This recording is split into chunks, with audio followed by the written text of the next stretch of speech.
আসসালামু আলাইকুম, নমস্কার। আমার নাম সানি আহমেদ। আমি আসছি জিজি ক্রপ সায়েন্স কোম্পানির তরফ থেকে।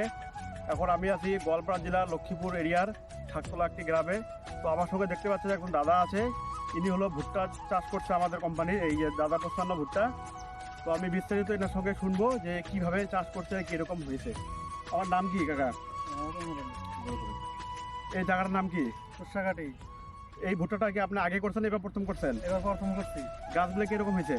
কাজটা ভালোই হয়েছে দেখতেছি। ভুট্টা কি মার গেছে এখানে? আর একটা গেছে একটু পাখি থেকে খায়, সাধারণ দুই একটা মার যায়, কিন্তু ভুট্টা গাছগুলো খুব ভালো হয়েছে। এখানে একটু যত্ন নেন, এবার নাড়াচাড়া করে দেন, খুব ভালো হবে। তো ভুট্টা দেখে আপনার কি মনে হয়, এগুলা গাছগুলো কি ভালো হবে? আর ভালো দেখা যাচ্ছে, ভালো হয়ে যায়।